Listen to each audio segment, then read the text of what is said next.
most exciting things about 10th edition Warhammer 40k is the fact that they adopted free rules, at least for a little while. Games Workshop decided to give us a reset of every single book, give us index hammers to start with, new data sheets for every single unit, resetting the stratagems to 0, and putting all the core rules, all the indexes, all of this stuff, and the data sheets onto their website so the rules are free. And I really, really hope Games Workshop continue on that route. I know at the moment there's no plan for that. If you didn't know, codexes are coming throughout the year, Space Marines and Tyranids ones being the first ones we'll see this year, where we'll get armies or detachments, similar to the old Army of Renown's. So the detachments that we already see in the current sort of indexes, we should get more or replacement ones of those. I assume Space Marines, for example, will have 4 or 5 or 6 different options, and there'll be like 2-page rules sort of things. So we'll get like army ability, the 6 stratagems that detachment can get access to, and then some caveats. So certain detachments, I would assume, will not be allowed to have Terminators, for example, if you're not first company or you're a vehicle-based detachment. What's all that got to do with the thumbnail and title? Well, these are the index cards. They're every data sheet that's in the index, plus at the front here we've got also the stratagems and the army rules from said index. The question is, especially when it comes to Space Marine, is it worth it to buy these? That's what I'm talking about in today's video. So I'm a big fan of having visual aids to make games of Warhammer easier. In this case, we have the index cards that have all the enhancements,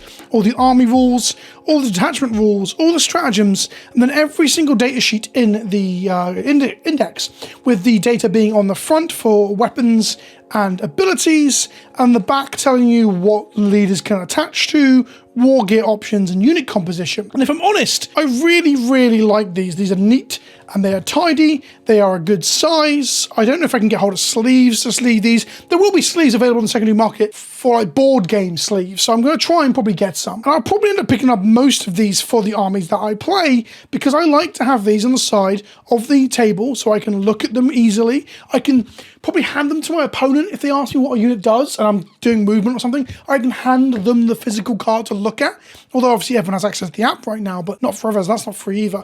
And also, if I have this on the side of the table and they have, like, for example, Custody Shield Captains have a once per game ability each one, I can probably put a coin, a heads or tails coin on there, or something similar to flip over on the side of the table to denote who has used what and where. I can also put debuffs and buffs onto them as well as we go. There's a lot of physicalities to the way we can denote things to help with the mental task of playing Warhammer. But at like 12 to 15 pounds, depending on where you buy these from, are they worth the money? Well, they're a fraction of the price of what an old codex would be, but it is the bare bones idea of stripping out all the lore and the flavour that a lot of people like from codices.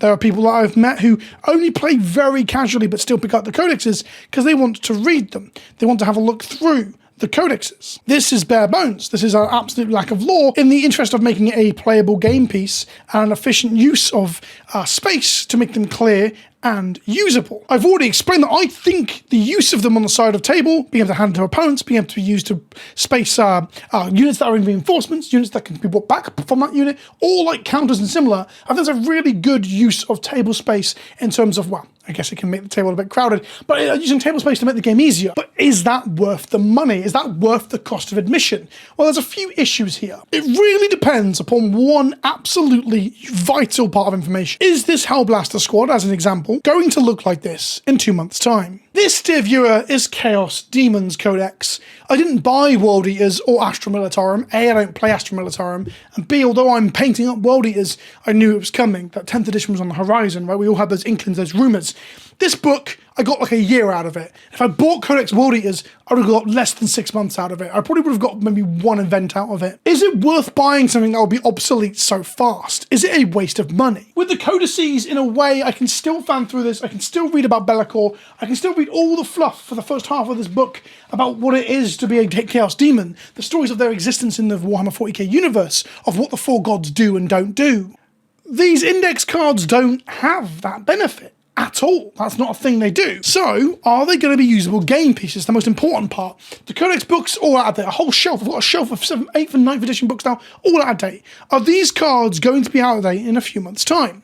Well, part of me wonders, and I was sure that Games Workshop had said this somewhere in one of their announcements, that data sheets were not going to change. That the thing that would change would be the detachment and the army rules, and thus the stratagems are connected to those things. So you'd basically buy a codex that'll give you a lot of fluff and a lot of lore, and access to each of your detachments, your armies that are in the codex. Meanwhile, all sheets would remain the same, and their points would just go up and down. That's why points aren't on these cards, right? There's no points here or here. That's the one big factor they're going to balance and change.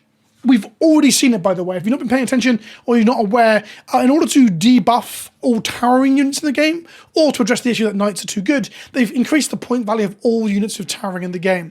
And have inadvertently hit, and out of line of sight shooting too, so they've inadvertently hit things like the Storm Surge has gone up in value, or gone up in value, gone up in points you need to spend to play it. So in short, if these datasheets remain for the next edition, then the next codex, I think these are actually a really good buy. I think there's a lot of value in having these. However, the thing that's giving me doubtful is that with the opening sheets here, the enhancement column, the army rules for Space Marines in general, then the detachment rules for the Gladius Combat Force, and the stratagems that are available to the Gladius Combat Force, these are all in here. Are those going to remain? Well, possibly, right? These enhancements could be just some of the ones available to the Gladius Task Force. That is just one detachment that might remain upon the new book dropping. It's probably one of the many detachments within the main codex. And then your army rules will remain the same, and your detachment rules will change depending on which of either the index one, or the new ones in the book that you pick. But again, I'm on this conjecture, I'm on this theorizing element, aren't I? I kind of wish we had more information on this. If the index cards are out of date in a month or 2 months' time when the Space Marine book drops,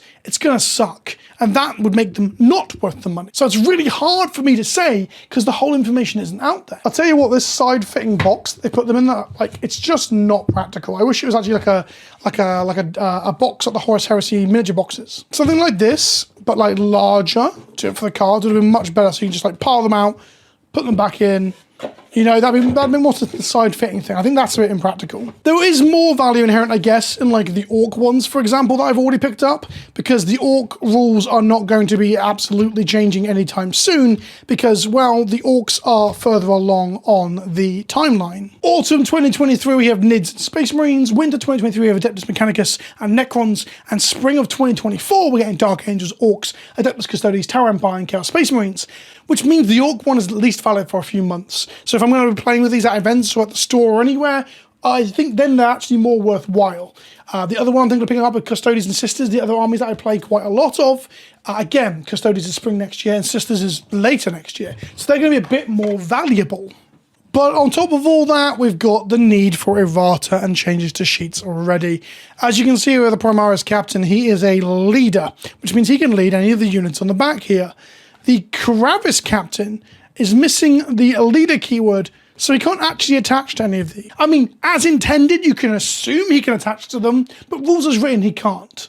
And that means there's an FAQ where it explains that he can. The Primaris Chaplain is missing the infantry keyword, and the Hellblaster Squad, this is the much more important one. The Hellblaster Squad that I showed you earlier, their ranged weapons when they're firing them in the standard profile still can burn hot and kill them, which makes them a much worse unit if you didn't know that that was a mistake. One of the funniest ones, I don't have the card here to show you, but the Space Wolf Venerable Dreadnought has a toughness 2. That's a Dreadnought with toughness 2, they had to errata that too. Mistakes happen, but when every single one seems to have a mistake, I mean the Space Marine one has hundreds of sheets, that's a bit more excusable, but you think a bit of a quality assurance for a product that people are picking up, like what's the point in picking it up if it's not only obsolete in a couple of months, but then also wrong? Ultimately, I really like the idea of these. I really like that we can get data sheets and then we can get more of these later. I'd love it if each new unit that comes out, let's say we get a new Sanguinary Guard unit or some Assault Primaris drop troops when the Blood Angels book drops, because in theory we're getting, not in theory, they said we're getting one new unit per book that comes out. Imagine if when it comes out, inside the box there is just one card that has the unit on it, and you can add that to your card collection, and you now have easy to digest, easy access, simple data sheets to access and utilize for the game. I think it just makes Warhammer a lot cleaner. Overall, I actually love the tidy neatness of all the new data sheets, both in how they're designed for like readability and how they can just fit under a physical medium like this. And I think these are worth it to buy if they're not going to be obsolete in a few months. I think Games Workshop needs to be a bit more transparent about what is going to be obsolete and what isn't, so that we don't feel like we're just spending £20 to shit down the drain and use one club night once a month. Overall verdict, I'm going to give these an A- if they are not going to be obsolete in 2 months' time. But if they do end up being obsolete in 2 months' time, then this was a D product from the start. And it's really frustrating that I can't give you a definitive here to help people out early on, because we just don't know yet. Let me know what you think in the comment section below. Do you think I'm talking complete shit? Do you think it's very obvious that they're going to be obsolete? Or do you remember reading somewhere that data sheets wouldn't be changing like I did? But I dug and dug and I could not find it. Let me know if you picked up any of them at all, or whether you were recently burnt by buying the World Eater Codex in the comment section below, and I'll see you in the next video. Ta-ta for now.